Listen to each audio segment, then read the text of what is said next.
กองประชุมสรุปเวียกงานป้องกันความสงบประจำปี 2025 และวางทิศทางแผนการสืบต่อในปี 2026 ของกองบัญชาการป้องกันความสงบเมืองหาดทรายฟองนครหลวงจันทร์ซึ่งในปีผ่านมาได้สุ่มใส่แก้ไขปรากฏการณ์หย่อท่อสกัดกั้นปราบปรามการผลิตค้าขายยาเสพติดให้ลดน้อยถอยลงเท่าละก้าว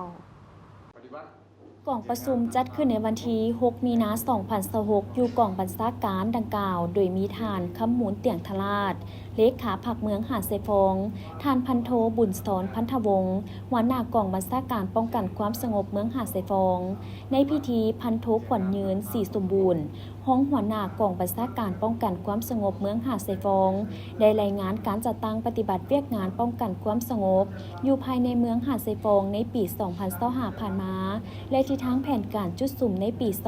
2026 โดยยกให้เห็นสภาพและสถานการณ์ของโลกที่มีความหุนแฮงและส่งผลกระทบทางด้านพลังงานเศรษฐกิจการค้าและอื่นๆไปยังทั่วโลกส่วนสภาพที่เกิดขึ้นอยู่ภายในก็คืออยู่เมืองหาดทรายฟองในระยะ1 ปีผ่านมานั้นทางด้านสภาพรวมเห็นว่าพวกอิทธิกำลังปลปักษ์และกลุ่มคนบ่ดีแม้ได้พยายามเคลื่อนไหวในรูปแบบโฆษณาบิดเบือนต่อแนวทางของภาครัฐผ่านสื่อสังคมออนไลน์หวังคนล้มโจมตีโดยนำไส้ส่องวางการปฏิบัติหน้าที่ของเจ้าหน้าที่เป็นข้ออ้างถึงแนวใดก็ตามการปฏิบัติหน้าที่ป้องกันความสงบใน1 ปีผ่านมาที่กองบัญชาการป้องกันความสงบเมืองหาดทรายฟองได้สุ่มใส่จัดตั้งปฏิบัติใน4คาดหมายและ7เวียกงานติดพันกับวีซ่าเฉพาะเพื่อรักษาความสงบทางด้านการเมืองและสร้างความเป็นระเบียบเรียบร้อยอยู่ในสังคมโดยเฉพาะเวียกงานป้องกันภายในเพื่อรับประกันให้มีความปลอดภัยทุกอย่างซึ่งในนั้นแม่นเก็บกำสถิติติดตามขึ้นบัญชีเป้าหมายที่นักเคลื่อนไหวได้แทรกซ้อนเข้ามาถือสำคัญเวียกงานเก็บกำข่าวและกำแหน่นเป้าหมายหอบด้านอยู่ภายในและตามชายแดนเพื่อคุ้มครองคนต่างประเทศที่เข้าออกเมืองเป็นประจำตลอดระยะ1 ปีผ่านมาเมืองหาดทรายฟองมีสภาพปรากฏการณ์หย่อท่อและอุบัติเหตุเกิดขึ้นทั้งหมด143เรื่องและสามารถแก้ไขได้ส่วนผลเสียหายเป็นมูลค่า950 ล้านกีบมีผู้เสียชีวิตจากอุบัติเหตุ26คนหญิง5คนแก้ไขสภาพปรากฏการณ์หย่อท่อที่เกิดขึ้นได้148เรื่องกักตัวได้115คน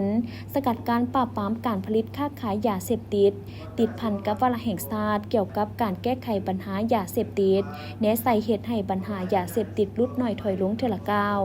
สำหรับทิศทางและแผนเวียกจุดสุ่มต่อหน้าในปี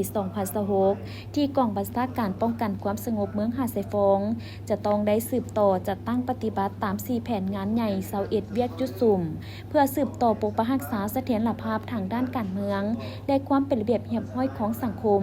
สืบต่อเวียกงานก่อสร้างปรับปรุงกำลังป้องกันความสงบประชาชนให้ปลอดภัยเข้มแข็งนักแน่นและทันสมัยเพื่อรับประกันด้านภารกิจการป้องกันความสงบการพัวพันร่วมมือกับต่างประเทศและยกสูงคุณภาพเป็นเสนาธิการให้คณะภาคบัญชาแต่ละคันให้เข้าสู่ระเบียบมีคุณภาพใหม่และนำไปสู่การจัดตั้งปฏิบัติให้เกิดผลเป็นจริงพร้อมนี้กองประชุมยังได้ย่องย่อแก่นายและพลตำรวจในกรมกองที่มีผลงานในการจัดตั้งปฏิบัติวาระแห่งชาติเกี่ยวกับแก้ไขปัญหายาเสพติดอยู่เมืองหาดทรายฟองอีกด้วย